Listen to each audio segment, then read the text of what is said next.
Hi everybody, and welcome to our couch in the Pawleys Island office. Basically, I'm at Innovate Real Estate office in Pawleys Island, so this is our comfy couch. Love it. It's a great spot to shoot a quick video before I go out with my clients and tour homes. It basically wanted to touch on that part where a lot of people are saying buyer's agents are no longer needed, that it's the listing agent that is going to be taking care of everything. That, in my eyes, is further from the truth than anything else out there. I feel that buyer's agents are so important to make sure that all parties are being taken care of properly. I'm not saying that it is not possible to be able to handle both sides, the buyer side and the seller side. So let me explain a little bit more where I come from when it goes to that kind of the situation, which I have dealt with several dual agencies, and it definitely stresses the agent to the max because this is what it comes down to. First off, I am loyal to my clients 100%. I will work with them in any situation as long as they're working with me. I'm honest with them and I expect the same in return. So my clients expect me to be honest, and that is part of my fiduciary responsibility anyway. So, anywho, if I have a listing, I am 100% their agent. I will make sure that their house is advertised in the best light possible. I will make sure that it's marketed at the right price, everything. So open houses, the whole thing that we do. So now, if I am also bringing the buyer to this, I am in a little bit of a conundrum because I also want to make sure that my buyers are getting it for the best deal possible. So normally when I go bring it to a listing that isn't mine, I'm able to negotiate it as much as possible and go back and forth and do my research and find out all the little things that may not be disclosed by a listing agent if a lister is going to be selling as well. Let me explain that part. As a buyer's agent, my first thing I'm doing is I'm researching the house. So I'm going into the history of the house. I'm going to look at historic pictures to see what has been done with the house. I'm checking to see if there were permits pulled to make sure that everything is on the up and up with the home that my clients are interested in buying. So when I'm a listing agent, I'm getting the property disclosures from my sellers. They're going to let me know everything that is going on with the home, and I am coming up with a price according to what is going on the market. So, and I will try to get what my sellers want for the house. So now I have the situation, if I am a buyer's agent as well as a listing agent, now I have the problem that I'm trying to get the home for as low of a price as possible, because obviously if we can, we want to, get a better deal on that house. But on the other hand, I have my seller who I want to get the most amount of money possible. So it's very similar to if you are in the middle of your best friend's divorce. You can't take sides.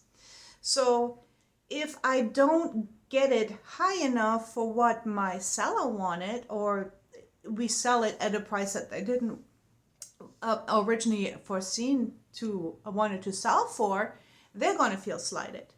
And if I don't get it low enough for what my buyers wanted it, they're going to feel slighted. So either way, you're going to be in a situation where you are, as an agent, stressed out, and you're trying to make sure to maintain a professional and an honest, caring environment for both sides. So therefore, it makes it a little hard to remind both buyer and seller that there's only so much you can do when you're representing both sides. So at that point, I would recommend, if it gets too bad on one side where somebody's really upset with you because you can't get that price any lower, where I would have to then say, you know what, you are right. You may be better off getting another agent. So now right there alone, you would need a buyer's agent. So if I'm going out with my client like I am doing today, is I am making sure she's being taken care of 100%. So it is always best to have a buyer's agent that will take you by the hand and make sure that you are protected, that your interest is protected. If you are dual agency, if you are getting into a dual agency, you have to understand that the listing agent has fiduciary responsibilities on both sides. So there's only so much they can do, and trust me, they will try their best to get the best deal that is acceptable for both sides. So can a dual agency be good? Yes, it can be, as long as both sides agree that there is only so much your agent can do and understand the real value of the home. So your agent should still be able to explain why the house is worth this much and make you understand for why you cannot ask to go lower than a certain amount of a home. So as long as you all have a very trusting relationship, which that's what I base my agency agreements on, is I trust you, that you're going to tell me everything that is going on so I can be prepared for any kind of curveballs. And the same goes in return. I will tell you everything that is going on in this home or in this transaction to make sure that you are prepared and can make a sound decision on if you want to move forward with a transaction. So either way, I would recommend have a buyer's agent when you go buying a house. Now, here's another scenario that we just happened to run into today. We have a listing. Our team has a listing. Let me rewind that. That's not quite true. So I had a team member that went out and did a consultation with buyers and that also have a home to list. Well, she just found out that they want to get a listing agent for their house and they want to keep her as a buyer's agent to go buy a home. That is very tricky as well, because now the buyer's agent has to wait basically to get the results from the listing agent. Most offers are really contingent on a home selling. So if the home is not already on the market, then it is a weak offer. However, it can be done. That's not what I'm saying. What I'm saying is it is best if you have one person that is taking care of your entire real estate needs, because otherwise you have too many chefs in the kitchen and it can easily fall apart. So trust one person.